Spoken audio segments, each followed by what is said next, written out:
Okay, so the next thing we're going to start to look at is now that we've started to determine who we need for the job and what the position's going to be, and we've done the position description and all that sort of good gear, now we're going to start to think about, well, how are we going to advertise this role? How do we want to make sure that we can get the right person to come in and do the right job for us? So the first thing we need to start thinking about is, do we want to advertise internally to our own organisation if we have existing people we can deal with, or does it need to be an external advertisement? Okay, so that really needs to be our first concept, that, are we giving people an opportunity to get promoted, move someone up into the job or possibly cross to a different one, which, if we move people across, we then have to think about advertising that job. So at some point, we're probably going to have to do some external advertising, but it's always good manners to give your people the first cut at something. If you don't already have existing staff, obviously that's not such a problem, but the staff that you do have, you always need to consider, is this an opportune time to possibly give someone a promotion into a newly developed role and create an opportunity for them?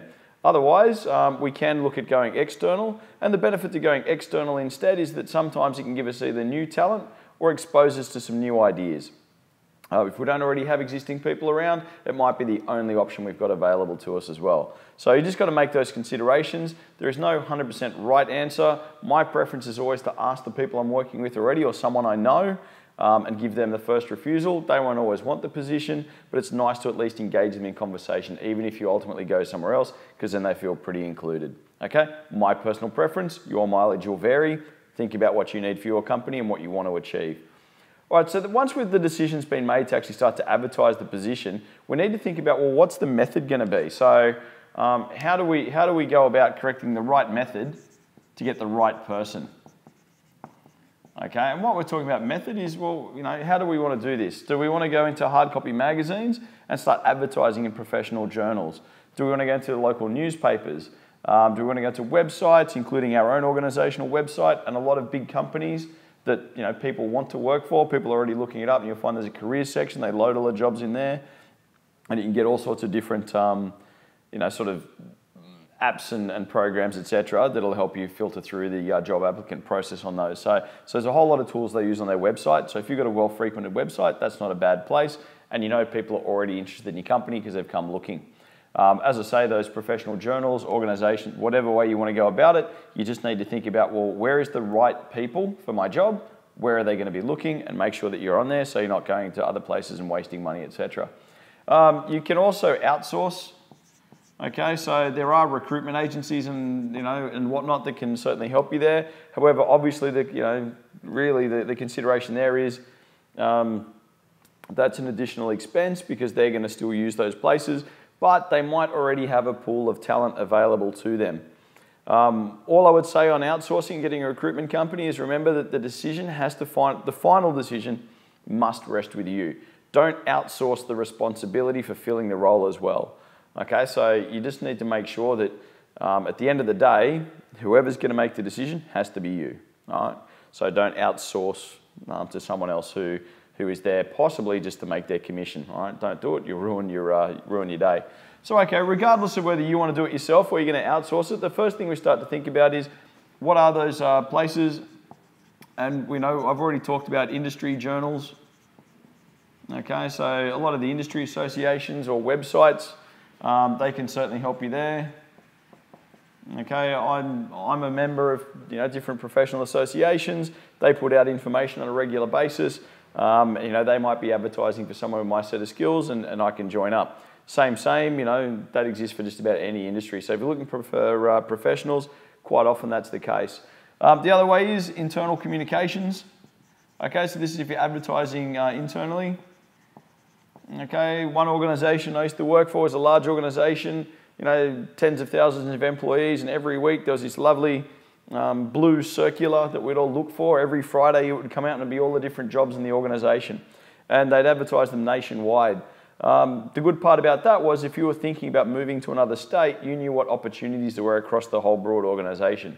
So you could sort of think, well, I want to shift from Sydney or wherever I happen to be, maybe move to Queensland, different career change, whatever. You could still move with the same company, and the positions are available everywhere.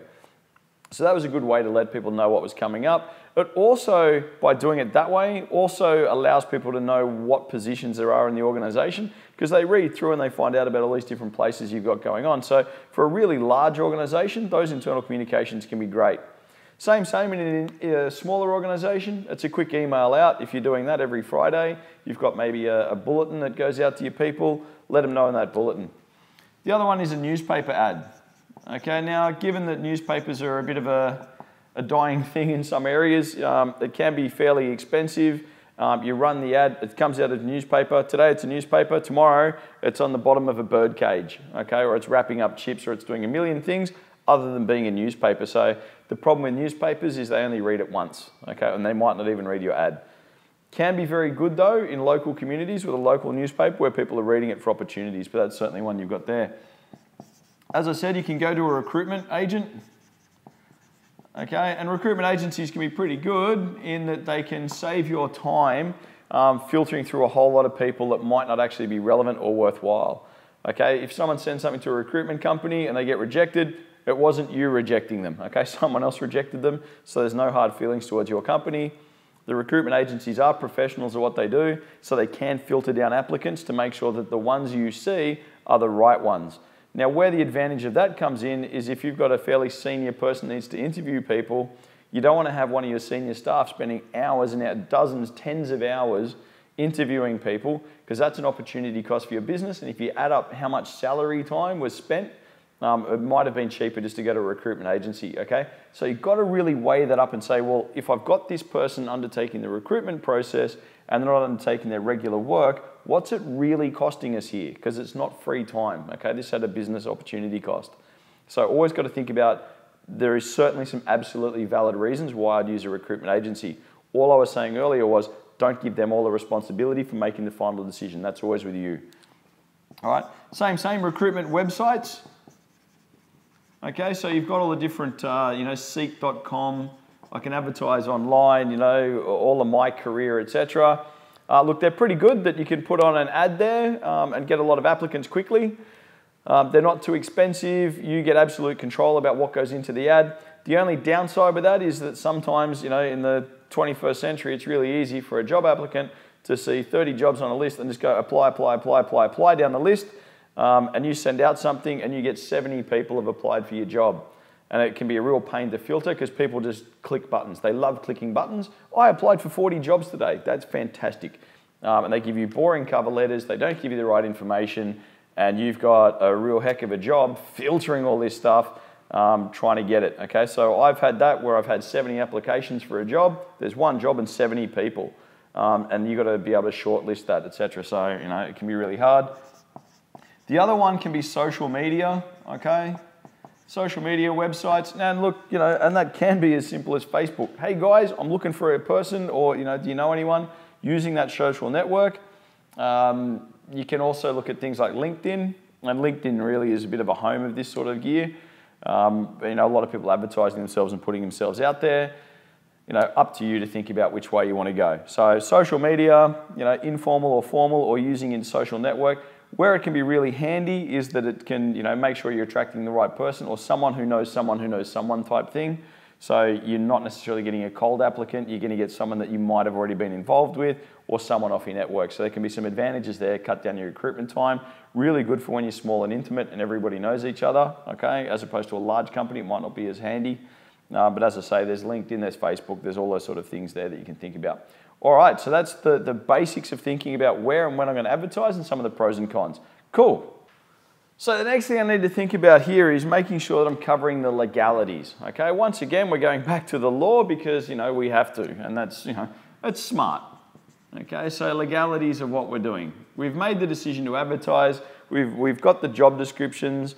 We've got the person specification, we know who we're looking for, we know what the job is that we're going to look for. We've now got some idea about where we're going to advertise. Now there's just the next part about making sure that we're doing the right things and making sure that we're complying with any advertising standards that are relevant where we are. And what we're talking about is just, you've got to check your regional country and find out, well, what needs to be specified. Okay, now, if we've covered all those steps from before, thinking about where the job is, making sure there's full disclosure, making sure there's Privacy Act, we're pretty much going to cover ourselves just about anywhere you want to go, okay? So it's a case of, be ethical and be honest and make sure we're just covering what we're supposed to do. All right, now you can get particular laws, Fair Work Australia, etc. Probably a great place to look at, and they can give you a whole lot of tips and pointers to make sure that you're doing the right thing by your people. So look up places like Fair Work Australia, make sure that you've got onto all those various industry publications, and that'll certainly give you a guide. Because companies can be held to account for the advertising they make. And the other thing is that some of them do a bit of a naughty. They advertise a job, they maintain all the standards, but what they were really doing was fishing. Okay? They advertise jobs that they don't really have, or that aren't really there because they want to build up a database, or they're doing market research, or they're doing a whole lot of different things and not actually running a job ad. Okay, now that's not actually ethical, and quite often it's also not legal. All right, so if you are advertising a job, there must be a job. Okay, there's nothing worse to waste people's time than they apply for the job that you advertised and you say, well, no, I was just testing the market to see what was out there, or I just want to get some information. Okay, and it does happen, and it's the wrong thing to do. Don't do it. Just don't do it. Okay. There's plenty of publications on just about anything you need to know. Don't get involved in a game of, going fishing for information to see who's around. Okay, so that's probably the big one. Check to see what the laws are. Make sure you're compliant. Make sure you've got the full disclosure.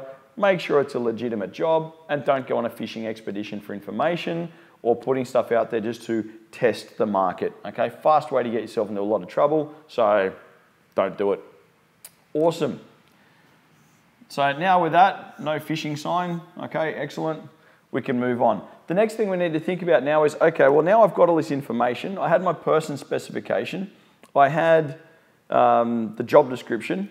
Now I need to write the job ad. And if we looked at what we did before, we've pretty much got the job ad almost done anyway. What we need to do is we need to just make sure that we're covering our organizational needs. Okay, so what exactly do we need in this job? When do we need them? Where do we need them? How often do we need them? All that sort of stuff. Okay, we already know how they're going to fit in and everything, but we just need to make sure we're covering our organization need. And also, by the way, how many of them do we need? Okay, we could have written that job description, but actually need 10 people. All right, so just thinking about what my numbers are. Then I need to think about, well, what's the industry doing with that position? Okay, I've got to think about in the industry perspective. So, what are the normal locations, times, hours? What's the career development opportunity? Where's this position going overall? Is this a position that's going to be able to evolve over time, or is this a sort of a dead trade? Okay, I've got to think about what the bigger picture is as well. Am I advertising for a job that's not going to be there in 2 years? Okay, or do I need to start thinking about where it's going to be and how it's going to fit within my company? And when I say a job that's not going to be there in 2 years, look, in different industries, they're changing quite frequently. I know that when I came out of banking, it used to be very labor intensive at the beginning. After 10 years working in that industry, by the time I was starting to move through a decade later, it looked entirely different. A lot of jobs that we started out with no longer existed. They'd been moved on by technology, they'd outsourced, they'd offshored, etc. So hiring people for those jobs that aren't going to exist, if we know they're not going to exist, it's a waste of our time, waste of their time. Let's start positioning for the future. And I need to think also when I'm doing the ad of who's the target audience. Okay, so how are these people used to being spoken to? How are they used to being spoken with, and what do I need to know about them? How old are they? Okay, so if I'm aiming their message and it seems really like this is welcome to this job and this is how it's going to be, that might not be very appropriate for a young crowd who might be looking for something a little bit more hip and fun. And if your place is hip and fun, don't make it sound like it's not. Okay, so that's the key part. Don't ruin what could be an inviting application by taking the wrong tone with the wrong audience. Same, if it's a fairly senior, serious position, you need to make sure the tone reflects that. Don't have it all sounding vibrant and upbeat if they're going to get there and they have to really maintain a high-level company. Okay, it can be a little bit out of step. So I need to think about the industry and the job type. And also the audience. What their general age is, etc., and how they're going to be perceiving the job, okay? Because I want to make sure I'm attracting the right candidates who are coming on board with possibly the right attitude. I need to also think about, well, how attractive is the industry? Okay, because that's going to start to define things too. So what are our unique internal features? So what's good about working for us? What will they enjoy? What attracted the existing employees to the job? Is it we're a fun place to work? Is there really cool incentives? Like, you know, if you're in the travel industry, you get to travel around, do lots of funky stuff. Is it that every day is an adventure?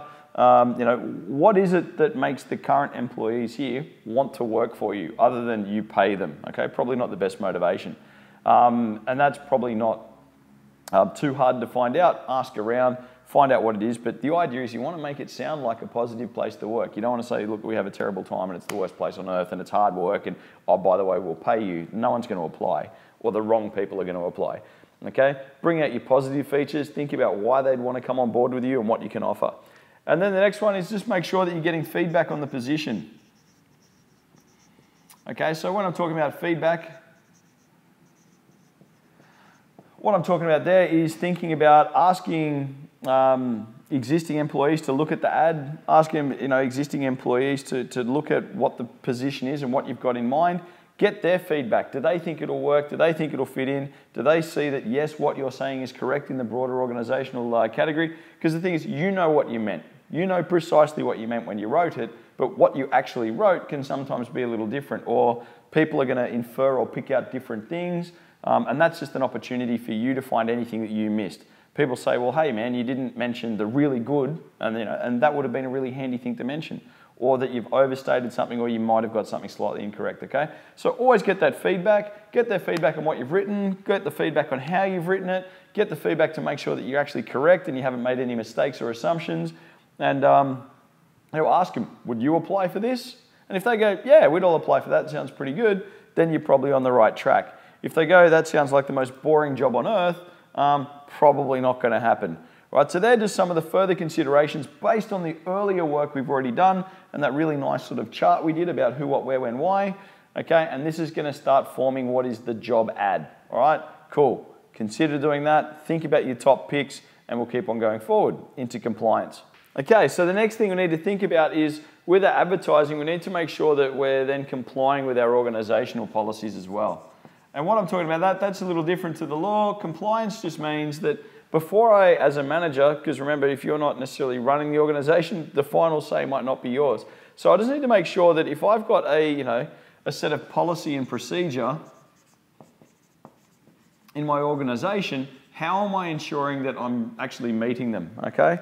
So, I've been a manager in places, they're quite happy for us to advertise for staff, but it must be in a certain format, advertised a certain way, and only through certain means. So, only through, say, Seek, must be on the company letterhead, must comply with certain things. There's a particular layout that we have to use, and the positions, we need to list an official position description. We can't make up our own terms, and there's a process that we must be following. And if we weren't, then we're not complying with our organisation, which can actually lead to our termination of employment. So don't get that one wrong, okay? Some organisations will centralise it. As a manager, you'll tell them what you need, and they will go out and advertise for the staff person for you. So when I was looking for staff, I could say, look, I need a customer service rep.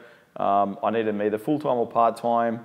This is what I'm looking for. This is where they're going to fit in, and this is the place I'm going to need them. And I'd put that through a HR system, and they would advertise all that, and then they'd send me back the applicants to interview. Okay, that worked pretty well. Other areas, they'll just send you staff, or you just need to make sure that if you're working for or with an organisation, that you're adhering to whatever rules and policies they put out. Once again, if it's your business, well, it's over to you. But make sure when it's over to you, even though you run it, make sure you're consistent. Okay, because that's going to be the key point here is transparency and consistency. Even if you're the person who's responsible for running that and it's your say, you have to make sure that everyone's treated equally. And if you advertise one job one way and then do the same job a totally different way later, people can come back to you and say, well, look, I'm not really sure how this works, or we don't think you're being fair, okay? And you might actually have a point to answer. So make sure that you are consistent, okay? Come up with a policy and procedure, even for your own organisation, that people can look at and say, okay, there's one way we do this, okay? There's no weird favouritism or anything funky, and that'll just keep you out of trouble, all right? A lot of this is just common sense stuff to stay out of trouble. Okay, so if you're working for an organisation, make sure you seek relevant approval. Okay, don't just start hiring people. Make sure that there is an approval process in place, and that you've definitely, absolutely got the authority to go out and start looking for people. There's nothing worse than running an ad and then finding out later that you're not entitled to, okay? It's going to lead to a lot of embarrassment, a lot of applicants. You have to say, oh, sorry, no. And the next one is to make sure that your delivery channels, as I say, okay, so as I say, if there's an organisational-wide policy on how we advertise for those jobs, so whether it's by Seek or whether it's online or whether it's in the local newspaper or internal communications, internal first, then external, whatever it happens to be, that you're using the correct delivery channel as prescribed by your organisation or whatever rules you've set, okay? So you just got to make sure that gets followed up. And lastly, you've got the option, outside that, you can go through a process of headhunting as well. And this is just the last little bit about this portion of it. And when we're talking about headhunting, we're talking about sourcing a person or, with or specialist set of skills I want for my business. So we're looking for key people. And what we're doing there is we're not actually going and advertising. We're finding a person through our social network or business network or even word of mouth and targeting that person because we want them or the set of skills they have to work for us. Okay, and what we need to do is if we're going to go down through a headhunting process and we've seen someone who's really good in the industry and we want to get that person across, we really need to make sure that when we go to them with an offer, that we go to them with a attractive enough offer to give up their current job. Because what you're saying to them when you're headhunting someone and trying to bring them across is, hey, look, leave the safety and security if you know where you are, where you're getting paid nicely, if you are in fact, and come over to us and take the total risk of giving all that away with possibly outstanding conditions that you might have had. Come over to us to a mystery that might or might not work. Okay, to lure them across, you're going to need to make sure you've got the right amount of carrot. And that carrot doesn't have to always be cash, but it might be flexible working conditions. Could be higher money. It could be, it's a great place to work. Could be great career opportunities, etc. But you've just got to make sure that, you've made a compelling case for them to come over. And sometimes that can be where it differs to this because you might have already been out in the industry looking around, you can't find the right people, so you're gonna have to basically borrow from somewhere else. I've seen this done on large scale. A particular banking organisation wanted to set up in New South Wales and they went and basically did this to 3,000 staff of existing organisations. They literally sent mystery shoppers into competitors' places, saw the service, thought that guy's pretty good or that lady's pretty good. Here's a business card. Would you like to get paid better to work somewhere else? Now, that was pretty uncool, very, very cheeky, and not very ethical, but it did manage to get them a lot of people quickly, okay?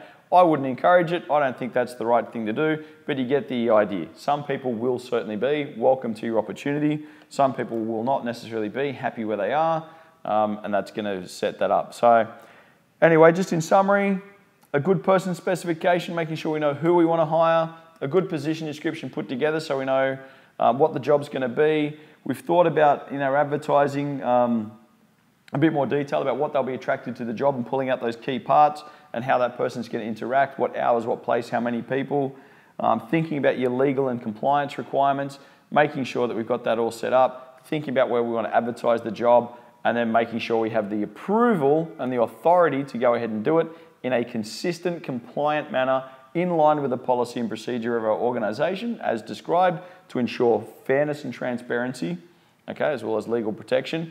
And then, if we really need to think about it, we can consider headhunting or some sort of direct approach to people rather than approach a market, approach a person.